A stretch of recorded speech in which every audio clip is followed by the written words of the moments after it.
This is Charlie Flowe, World Sports Show. I'm joined by Lloyd Yaxley, assistant coach of the Washington Spirit. I want to thank you for joining me, Lloyd. Anytime, Charlie. Always good to have a catch up. Very good first week for you guys in Washington. You know, as a man with a lot of keeper coaching and experience yourself, it's always good to get a clean sheet to start the season. Yeah, we love 1-0 wins as goalkeepers and goalkeeper coaches. So I think credit really goes to the back four for our win on Saturday. Steph didn't really have to make any out of this world saves to maintain that clean sheet, but yeah, a good all round team performance. It's great to have a season opener that we win because I think that's the first time that we've done that in 4 years. So started off on a positive, which is great. Yeah, definitely a very historical weekend. You know, it's been that thing that's hung over women's soccer, that dark cloud we've had hanging over women's soccer for years is getting that fourth season kicked off and underway, and it's kicked off, it's underway, and there's no signs of this league going anywhere at all. And I mean, how does that make you feel as just a person who coaches in women's soccer? I mean, it's great. I think the league's doing a lot of things right, and each year they're attempting to make improvements, and the standard gets raised every year as far as players and people that are joining the league and coaches and all of the above. I mean, it's just great. I think people that are freshmen in college, they can, if they aspire to play professionally, it's great that the league does is sustainable right now, and they have a goal that they can play towards to so that they don't have to look into Europe to play necessarily. Like they will get an opportunity in America if they're good enough. It's very positive for sure. Yeah, it's definitely positive. We're seeing Orlando now have a team, and a couple years ago, Houston joined a league, and that's the thing is, I think that the steady growth rate is good, where it's not growing where you're adding. You know, a lot of people get greedy and they want to add two or three teams every year, but you have to be careful that you slowly add it so you don't overextend yourself. Yeah, and I mean Orlando joining is going to be a massive positive for the league, and um, they're talking about big numbers for each of their games as far as attendance, which is great, and just the bigger the league grows, I think that's great that we can reach out to aspiring players all over the country in different areas, and it's great that we've now got a team in Florida. Obviously, like you said, Houston joined, and um, I think it's great that especially young girls get an opportunity to see extremely talented professional women's players play in their back door, and it's not necessarily the national team playing a game. Yeah, that's the neat part is it's not just the national team players that you have a lot of, even international influence. I mean, you yourself being from England, every team's got their international flair. And just with the game in England, with the English women picking up third in the World Cup this summer, I mean, that must help the game back home, make it more legit that you get more sponsors and more support from your FAs and your federations. Yeah, and England's definitely taking big strides in the women's game. I mean, they hosted a game at Wembley earlier in the year against Germany, and I can't remember off the top of my head what the attendance was, but I know it definitely broke records as far as attendance for a women's game in England. I think it was in the 40, 50,000. I might even be wrong. It may even have been more than that, which is great. The structure in Europe is definitely different from how it is in America, and um, just a similar thing to get young girls seeing amazing role models play at that level. It gives them hope. It's great. It's great. Yeah, when you said about the role models, I mean, I think that out of all the leagues in America, you and I have been to several different other sporting events outside of soccer, that the accessibility for NWSL players to the fans and the parents and the kids and even coaches is just, there's no other league like this in America. I can't even say the MLS is even close, that we have players that hang out half an hour, 45 minutes after the game taking selfies, autographing posters, taking the photos. You just don't see that in any other league. So, I mean, hands down, it's one of the most fan friendly leagues in the world. Yeah, I totally agree. And every team in the league does a great job of making their players accessible for the fans. Like we'll sign autographs after every game, and the away teams do as well. And at every venue that we've played at, they make they'll have either a fan area where they go sign the autographs and get pictures, or fans will just lean over the railings. And I mean, it's really accessible. And to be fair to the girls that play in the league, um, they really do go out of their way to sign those autographs and take those pictures. I mean, how many times right after a game do you see an NFL player signing autographs and taking selfies with players? I mean, they don't. And no matter how tired our girls are, like they always make time for the fans, and that's in every team in the league. They always make time for the fans. It's great, and again, just especially for the young girls, it just sparks that relationship and sparks that dream even further. And you guys got a special fan base down in Washington with Washington Spirit. You know that you've had open practices where fans just come and come and come, and I think that's neat. You just don't hear about teams doing that, and I think it's even almost a model that a lot of professional teams should start taking after the NWSL. Is let's open up some more of these practices to the fans and see what they do, because there are some coaches that say, hey, well, we're trying to keep secret what we're doing, but you can do a basic practice where the fans can see and you're not exposing any secrets at all. Yeah, yeah. I think the last 3 years we've had one or two open practices each year, um, which is great because I think you do get to see the players in a different personality than game day. Game day they're all focused and they're all there, there to win. Obviously, at practice, that focus is obviously still there, but you see a little more of their personality. You see them relaxing a little more, and um, you can obviously hear them better because there's maybe only 50 to 100 fans there that have came to watch the training session compared to the 3-4 thousand, or that's if you're talking about our stadium. If you're at Portland, you're talking about 18,000 that you're competing with to get close to the players. So it's it's definitely a great experience, and I think it's something that at the Spirit that we do very well. And looking at other things that you're doing too in the off season, you're focused now with Washington Spirit, but you've also done work with U.S. Soccer. In this past early winter, you were over in Europe with the U23 women's team. Let's share a little bit of experience of your travels, the teams you played, and you got to see some pretty interesting places. Yeah, we traveled to Croatia. We played in the Istria Cup, and it was myself. Obviously, I took a hold of the goalkeeping with the U23s, and then Leslie Gallimore and Janet Rayfield were the other coaching staff there. It's an amazing experience. I mean, it's great. We go in as favourites, or one of the favourites at least, and tactically seeing how some of those smaller nations try and cope with us, and they park the bus and they defend and they played a counter or they played a draw, and it's it was a great experience. Treated like royalty over there.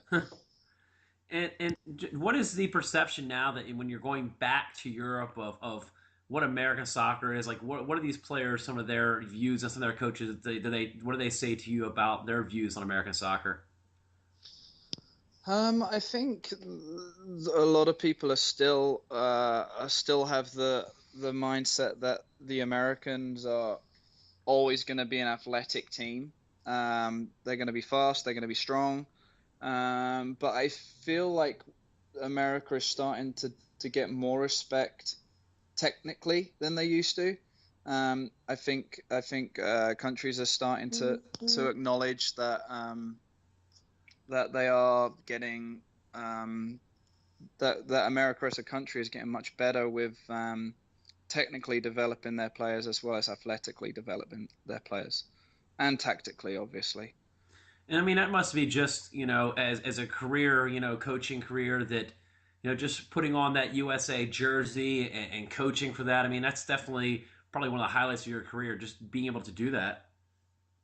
Oh, for sure, it's a huge honor, and it's even though I'm not American, to represent a country that I live in and that I've grown up in and that I've been given opportunities in. It's a huge honor, and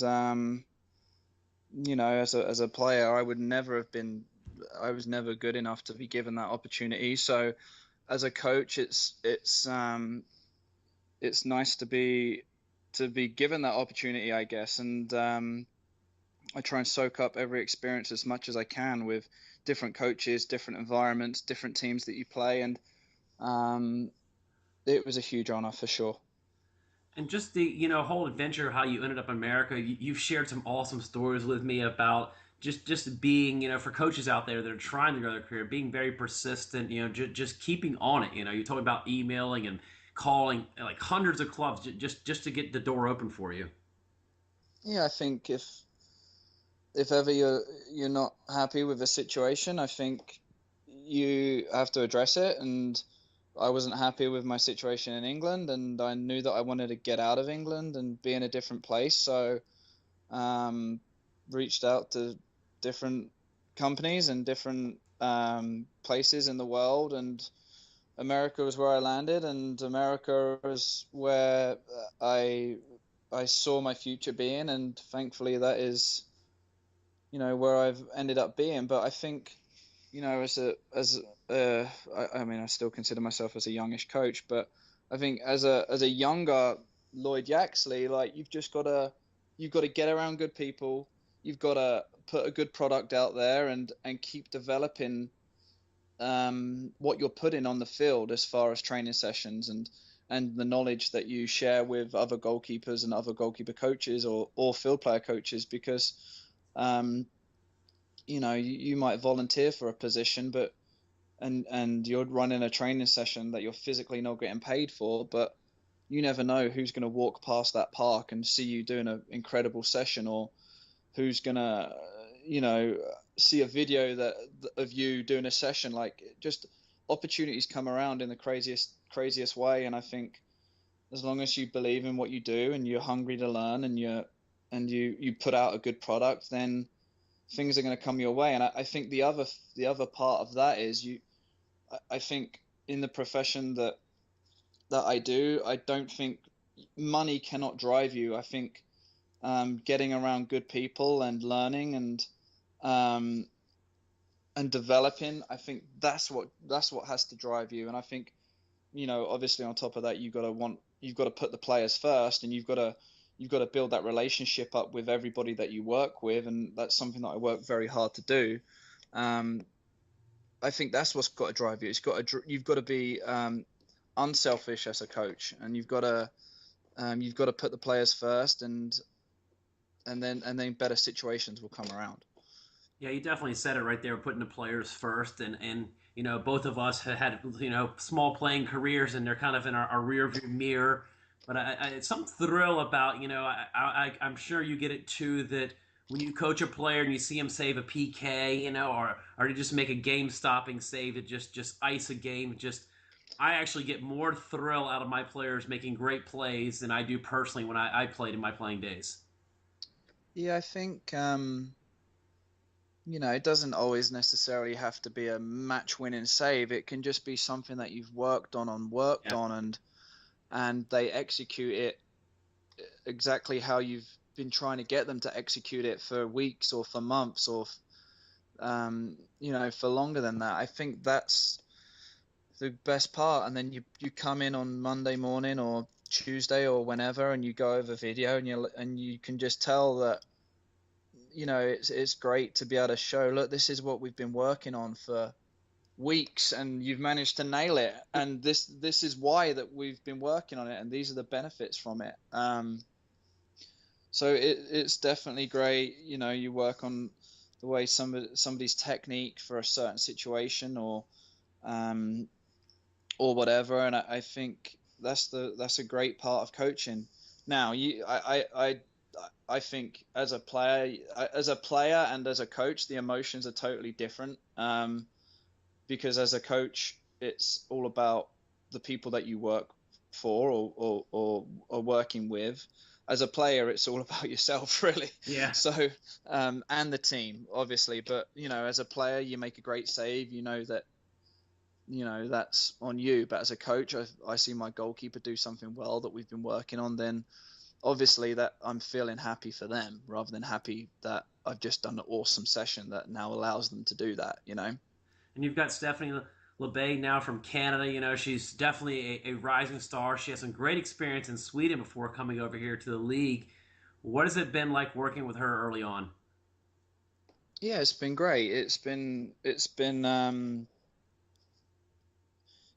just great for any time that I get to work with a new goalkeeper that I haven't worked with before. It's nice to how do I say this? It's nice to share ideas, and it's nice to me try and put my twist on certain situations, and my goal is to make her the best goalkeeper that she can be, and that's the same for Kelsey Wys. That's the same for Didi Haracic, who are the other goalkeepers that are in at the Washington Spirit, and that's the same for all of the youth goalkeepers that I work with as well outside of the Washington Spirit. I mean, everybody has different goals and everybody has different varying ability levels, and um, you know, Steph has come in with a great attitude, and her and Kelsey are fighting out every week for who gets that start, and she's been great to work with. She's been really receptive to coaching, and yeah, she's it's been a lot of fun so far with the three goalkeepers that I'm working with.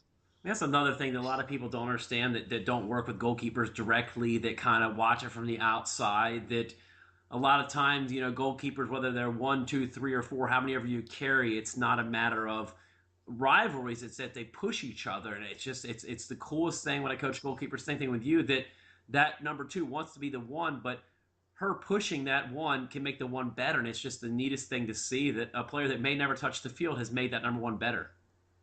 Yeah, and I think our situation is a little different than some other clubs. Like I would say that each week we're at a battle for who the number one is. It's really that close, and I think you have to credit Kelsey Wys a lot for the work that she did last year in that number two role. Um, she gets stronger every day, and you know her and Steph are having a fight, but at the same time you got Didi who's there, who's improving and getting better, and um, she's pushing as well. And I think we all three of them have to push each other and have to pick up the demands in training, because if that doesn't happen, then nobody's improving. And it's such an interesting position to prepare for that, that if you're number two or three, you might not see the play time, but you have to be ready and flexible at a moment's notice, because of an injury or a red card or even sometimes international call-offs, that it could be little preparation for that two or three to jump in. Yeah, and I think even though the preparation is little in that, for instance, somebody pulls a hamstring and you have to go in goal, that preparation is small as far as preparing for that Yeah. timing. But the preparation is done in the days before, the weeks before, the months before. I am completely comfortable in any three of our goalkeepers going into an NWSL game and putting a good performance in for themselves and for the rest of the team. And the reason that I'm confident in them is that I've seen what they're capable of, and the speed that they do things in training and the way they execute things in training. And that's why our situation's great. We have two very high quality goalkeepers that um, are fighting for a number one, and then we have another goalkeeper who's improving and is hungry to learn, and she's ready as well. It's great. Got a tall order this weekend. You guys travel up to Sky Blue, one of your regional rivals. You'll play them this Sunday, 6 p.m. And we've seen a player that was out of professional soccer for a while, and Natasha Kai, and come back to the league, scores a goal against Seattle, that I mean, you've got your work cut out for her. She can be a beast up top. Yeah, and she was. I heard that she was. I mean, I don't know Tasha at all, but I heard that she was playing rugby before. So um, she's obviously stayed fit, and she's obviously that love for the game has stayed there. And um, I think you look at how Sky Blue performed against Seattle. They're gonna have that underdog mentality. They're gonna have that blue collar mentality where they're gonna fight and scrap for everything, kind of like um, how we had to in seasons where we've been written off in the past. Um, Sky Blue are going to be a difficult team. They're full of young, hungry players, all players that have a point to prove. So, um, we're giving Sky Blue maximum amount of respect as far as what we're ready to face up against. Just looking at the league in general, you and I were talking earlier that the league is very wide open. You have a lot of the critics and a lot of the journalists that may write a team off early, but I think this is one of the most even years going in that every team has a legit debate that, hey, we can make the playoffs. Yeah, I think the level of the players in the league has grown. The knowledge of the players is tactically and is great. And Western New York going to Kansas City and winning on the road is a big upset. And Sky Blue going to Seattle and winning on the road is a big upset. And um, Houston with a big result at home. I wouldn't necessarily call that an upset, but a 3-1 win against a very strong Chicago team. Um, and this is how the league is every year, really. Every game is close. Every game is close, and you very rarely see a 4 or 5-0 beat down on someone. It's always one or two goals here or there, and I think that this league is all about who creates the most opportunities and who takes those opportunities. Yeah. Um, You look at so it's an exciting league to follow. As a fan, I'm sure it is. As a coach, it's stressful, but we just got to make sure that we bring our A game every week. Yeah, definitely. Because I mean, you look at your game; it was only a 1-0 over Boston, but there's a couple of chances you guys had. Joe Loman almost had a second bicycle kick. McCaffrey from Boston had a couple close range shots. That it's a game like you said that there's 3 or 4 shots there could have gone either way. That Boston's got to look at themselves saying, "Hey, we could have won this game 2-0." Yeah, I think, um, you know, speaking from our point of view, we generated enough chances to not make that game as nervous as it was in the last few minutes. I think a 1-0 lead going into the last 10 minutes of a game is always a little bit frantic. Um, we're happy with the amount of chances that we generated, and obviously we're looking to improve on that. Um, just like I'm sure Boston are looking to capitalize from some of their opportunities that they had as well. Now, looking into the season, there's always the coaches meeting in the draft where you guys, will make jokes and start making predictions. Have you got any friendly wagers or fun bets going on with any coaches like Mark Parsons over in Portland? I'm sure you guys still talk a little trash back and forth.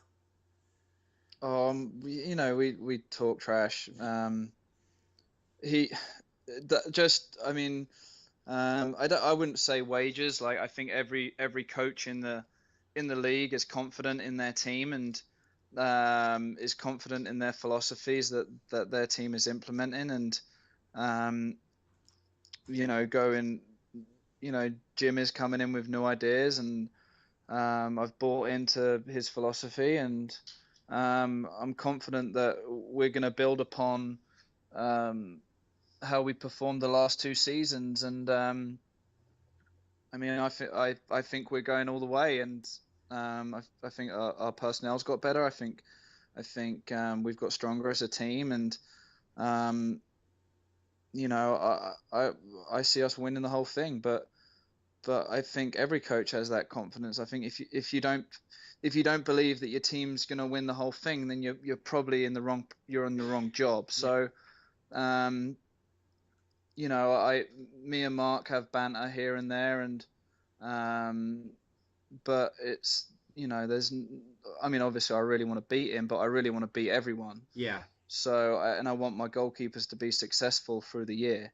Um, but ultimately, the goal is that we win the championship. So, I mean, I'm confident in the Washington Spirit. I'm confident in the ideas that Jim's bringing to the team, and I think we have smart players and that can execute those ideas. And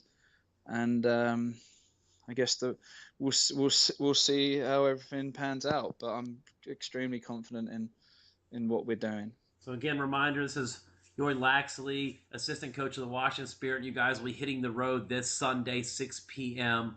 at Sky Blue at York Stadium on the campus of Rutgers. And when you get tickets, I believe it's www.skybluefc.com. Lloyd will be there. Talked to a couple of fans that sent me some text message earlier today, Lloyd, that the Spirit Squadron's traveling up pretty thick. So and that must be just a good feeling to start seeing that here in America, where they road games these fans will travel to.